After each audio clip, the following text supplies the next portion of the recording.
Transforming your life through hypnotherapy has never been easier.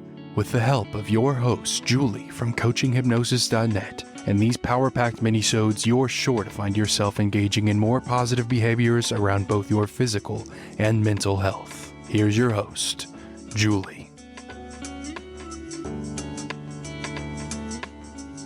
G'day, it's Julie from coachinghypnosis.net, and you deserve to know the tremendous way hypnotherapy can take your political participation from shy to confident preparedness, because people have had enough of being upstanding members of their community and told what to do at the same time. And I'm not a therapist or psychotherapist, but this is my 10th year as a clinical hypnotherapist in strategic psychotherapy. I currently help my clients online. They change their life without changing out of their pajamas. And it's normal to feel anxious about public speaking and unprepared when it comes to networking and building relationships, and thinking you need a strategy for staying up to date on current events in your community. And I can only imagine someone like you, with your high standards, has a sense of duty, an inner calling to serve your society or something else. And you deserve to know how hypnotherapy can take your political participation from shy to confident preparedness. And I guess I'll never really know if you are a citizen of the advanced society of the Commonwealth, the United States, the EU, or one of Australia's allies. But what I do know is, at some stage of your life, you probably swore as a citizen you would have the ability to tolerate the existence of opinions or behaviours that you dislike or disagree with, and that you will have the confidence in your ability to effect change by utilising the democratic process. Hypnotherapy is here to help you shed your introverted ways, become a confident, active member of your community. If you've ever had to speak in public, whether it's a wedding, a funeral, or an event or a gathering, there's a good chance you felt some degree of nervousness. Maybe your palms were sweaty, your heart was racing, or critical thoughts about your performance were threatening to derail your speech. This is completely normal, with many people finding public speaking daunting or even a downright terrifying experience. As a certified public speaker with many years of experience, I want to share with you some of my insights on this topic, including one top-notch public speaking tip to help you overcome your nerves and deal with difficult situations without losing your composure and doing things you're afraid of is just crazy. Your poor heart, blood pressure, adrenal glands, but knowing that you can do something and knowing how to do it, that's different. And you can still tremble and have a quiver in your voice and know you belong there. And deep down in all of us humans, we recognize this, whether it's a nervous groom at a wedding expressing his love, or the young person who has just lost a parent and has to give a eulogy at a funeral. We recognize the honesty. We are inherently patient and just listen.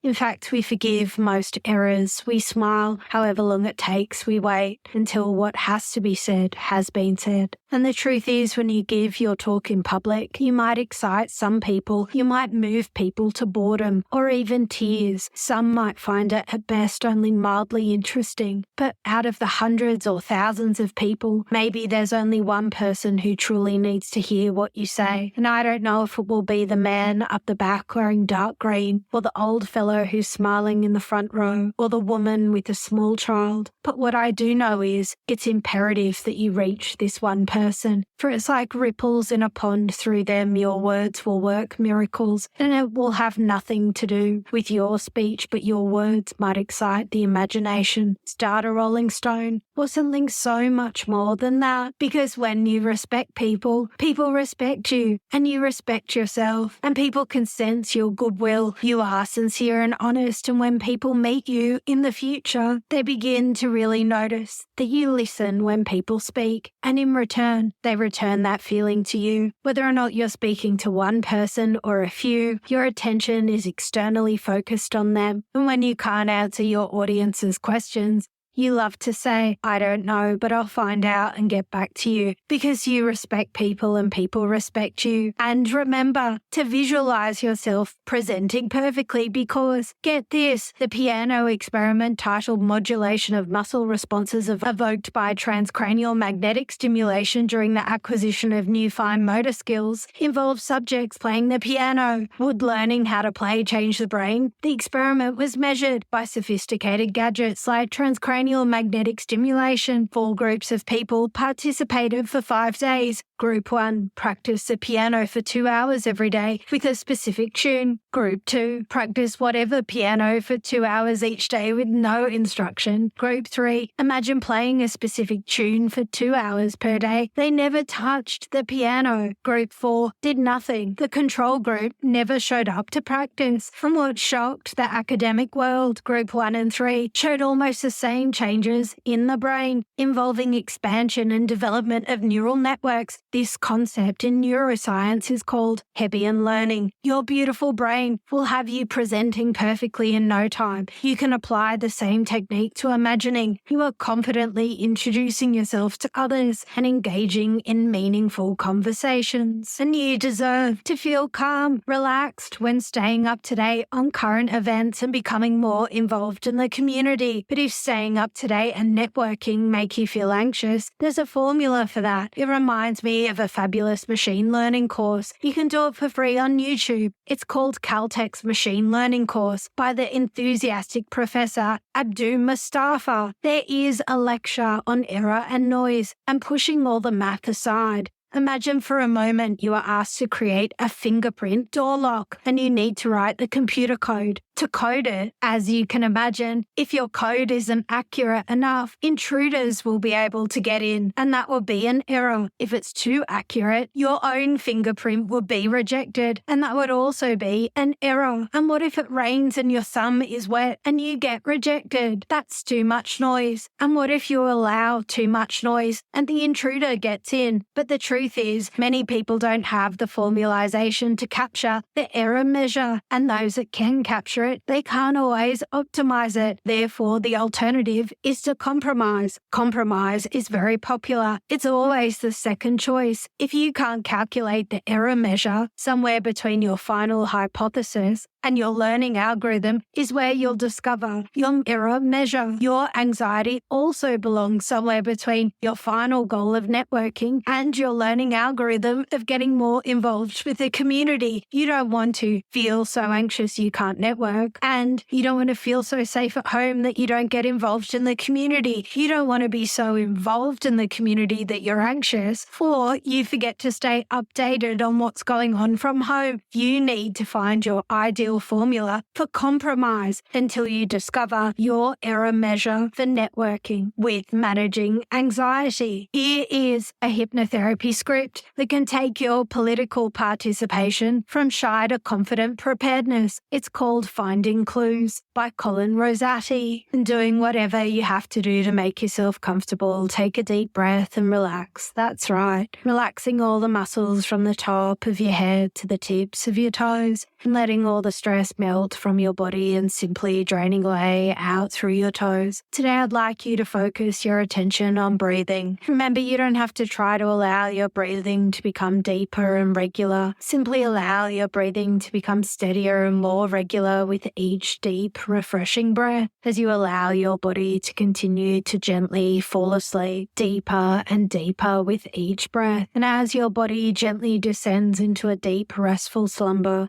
where you can allow your conscious mind permission to float in and out of unconscious awareness. I wonder if you can notice, if you really concentrate your unawareness on your body, that you begin to feel your body warming up as your mind sinks down deeper and deeper, always aware of your breathing. And as you continue to rapidly relax even deeper into your pre-conscious unawareness, accessing all that healing, peaceful stillness found safely hidden away from all the stresses of the day that now are completely melted away, draining from your sleeping body out through your toes, with very peaceful, cleansing breaths. I wonder if you can be consciously aware of a few words, simple phrases that have somehow found their way into our daily speech, protect us and guide us subconsciously until the day we are ready to rediscover powerful meanings. Once again, you don't have to do anything right now, but take a little nap, letting my voice blend into the background as you take a few moments right now for yourself and allow your powerful soul a few brief, quiet moments itself, perhaps to let awesome soul heal old wounds, or perhaps to offer a glimmer of insight into a personal decision, or maybe a vivid dream about your own glorious future. Simply do whatever it is you have to do to make yourself comfortable. Take another cleansing breath and sleep. The first word is warm. Think about the word for a moment. What does it really mean? In your mind's eye, I wonder what image the word warm would have. Does it have a color, perhaps shape? Do you feel as your body begins to warm? Can you imagine a time when you felt so peacefully warm? How about this phrase, cozy and warm?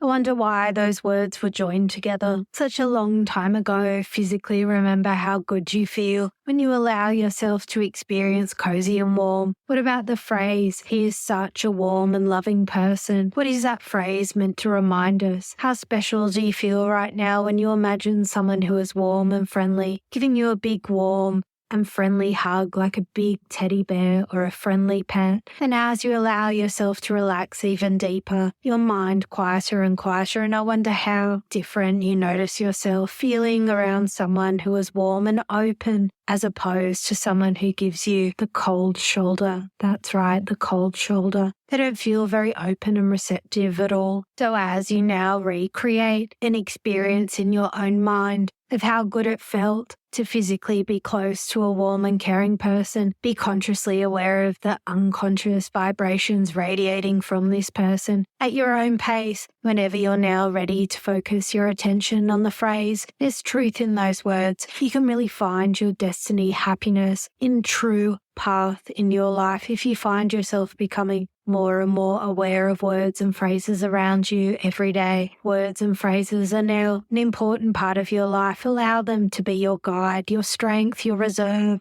getting stronger and stronger each day as you continue to allow breathing softly and warm into your heart, relax into your soul. As you have now made a commitment to be more aware of words and phrases in your daily life, I wonder if you will turn your attention towards numbers and phrases, join them. Have you ever heard the saying, numbers don't lie? Or perhaps there's strength in numbers. We know quite often small groups of people defeat larger groups of people. So what is the mysterious collective consciousness of the world trying to tell us with the phrase, there is strength in numbers? If you look, you can find strength in numbers. It is repeatedly stated that God talks to us in numbers, and most religious works are sectioned off in numbers. Perhaps you are now powerfully aware of the repeated patterns of words and phrases placed here to guide us towards greater truth and understanding. You can now allow yourself permission to peacefully embrace your own true destiny. And now that you are so peacefully allowing your soul a few quiet moments to heal itself and perhaps offer a few insights into your bright, warm future, you can find yourself noticing more trends and patterns in your waking life. Patterns now allowing you more resources and strength to help you remain focused on your goals. Perhaps repeated phrases now offer new insight and your approach to being more aware of yourself, more comfortable